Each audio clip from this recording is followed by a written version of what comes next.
Yeah, so my name is Otto Orondaam, and I'm from the Federal Republic of Nigeria. And I'm going to be speaking about my story simply.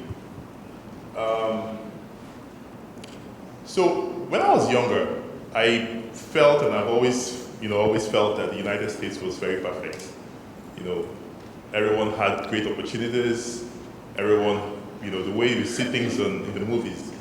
And so one of the first things that struck me coming to the States was getting to realize that most of the realities that were back home in my country were still the same realities here.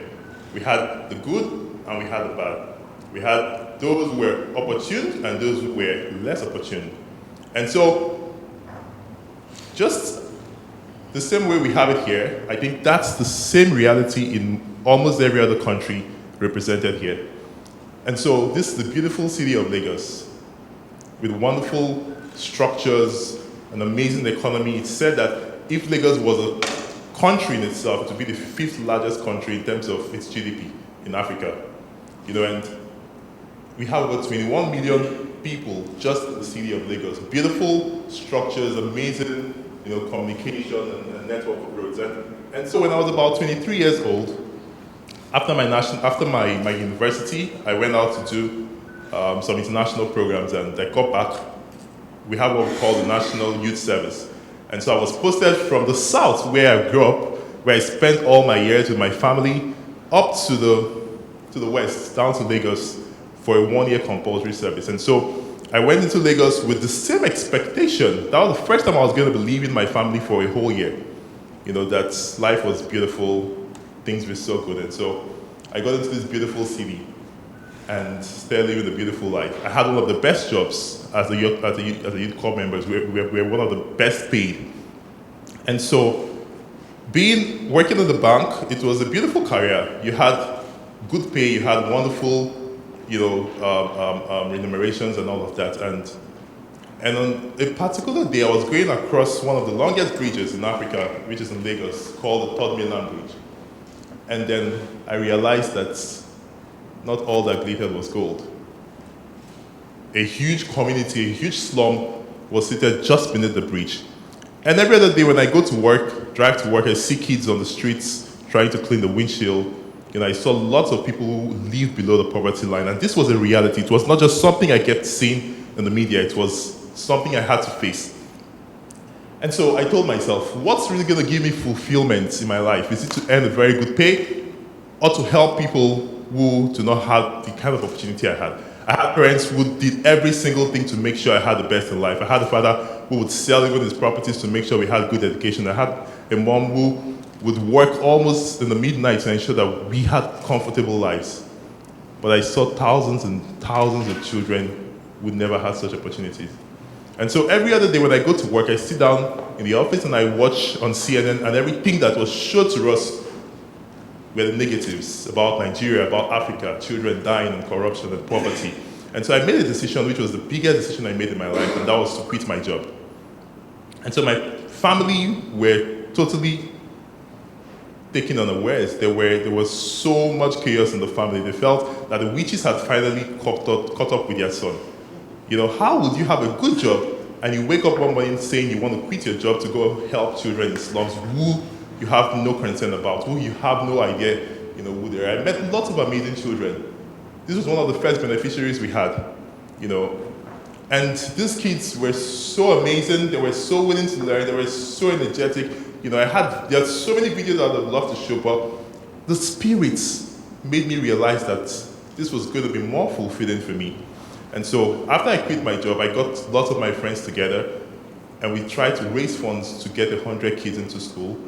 It came with so much pressure. We used our social media, we reached out to our friends, our family, and we were able to raise about $3,000 in the first 2 months. And we were able to get 118 kids into school for the very first time. Now, when we were able to do that, it raised a whole lot of it. It increased our motivation. It made people realize that this was something that was very achievable. And if we only believed in ourselves, we were able to get more children into schools. We're not just going to complain and criticize the government for not doing what they were meant to do, or not doing enough, to help the communities. But we could also take responsibility and build a change we wanted to see. And so we did a whole lot of things. And when I quit my job, I was scared that it was going to, give me lots of queries, and I was going to get, punished by the authorities for leaving, my National Youth Service to go help. But that was not the case. I ended up getting tons and tons of awards and recognitions by the state government, by the federal government, by lots of organizations, and that really inspired me to go further and get this organization registered.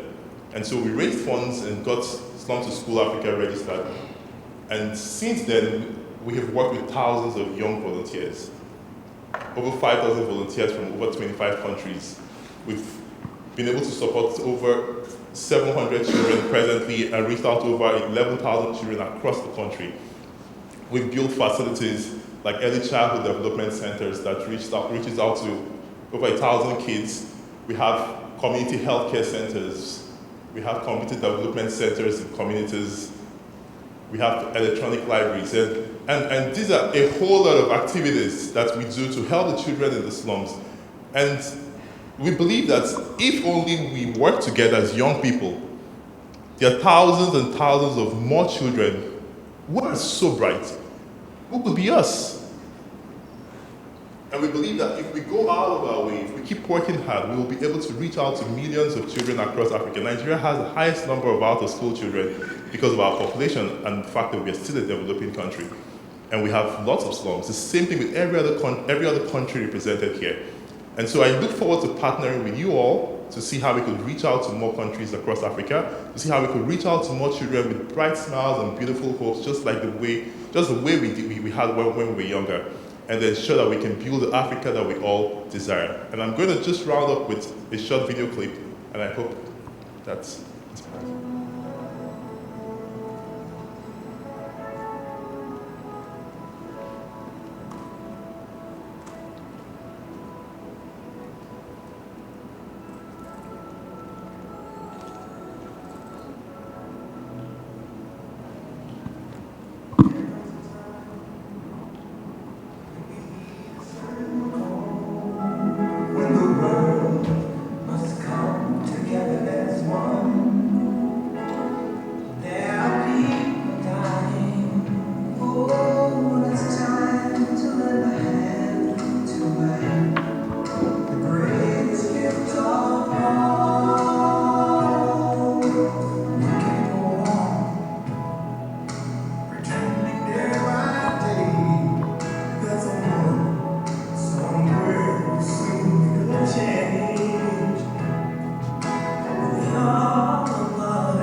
Okay, thank you very much. I'm just going to wrap it up by saying that as we let our lights shine, we indirectly give others the permission to do the same.